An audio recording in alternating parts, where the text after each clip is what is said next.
Dito 1, 2, 3, 4, 5, 6,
Una po is pagpapalawag ng kaalaman ng mga.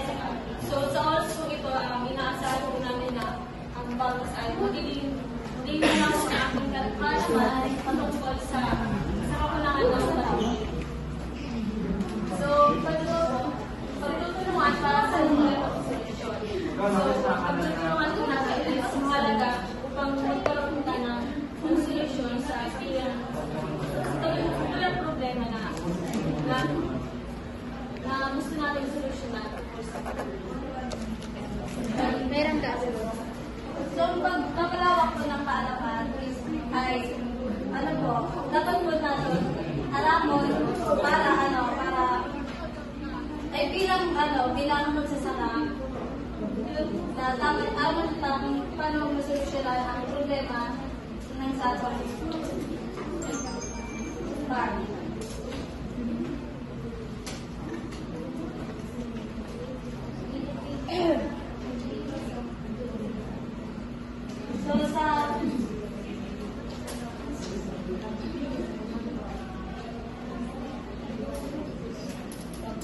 sa pagtutulungan sa konkretong solusyon, dapat, bawat, sa atin is dapat magtulungan para masolusyon ang problema sa atong barangay.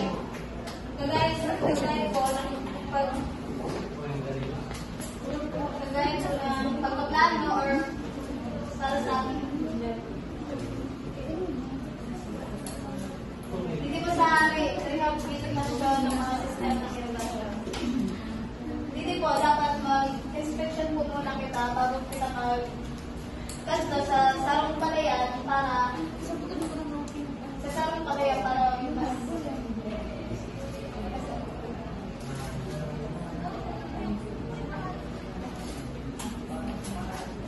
So, hindi naman po sa pagbabahagi ng kaalaman sa ating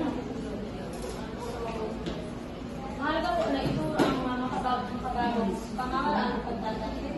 So, mulat po ng direct seedling or itinap o water saving techniques, pamamaraan sa pagbibigay na nangangailangan ng mga ulit-ulit. So, sino po ba ang nakakaalam sa inyo sa anti-crop? Anti-crop. So, yun po yung sa pagtatanim niya. So, yung habits mo namin para. So, tapos mo lang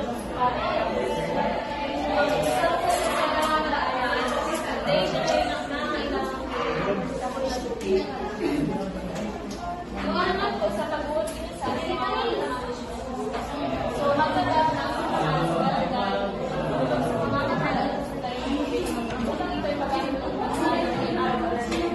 so, para kung magaling sa naliman tayo ang sabuyang so, kinakaipan ko na may mahalaga na may alam ko sa may matatag na samahan may matatag na samahan sa halimbawa ang pwede sa halimbawa ng matatag na samahan magkaroon ng solution sa sabuyang so, ano po ang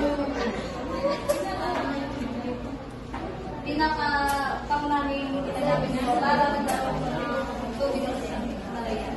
Ang water source. So, yun lang po at gawin po pala ay isang agriculturist. So, ako po pala si Rizal Marimar.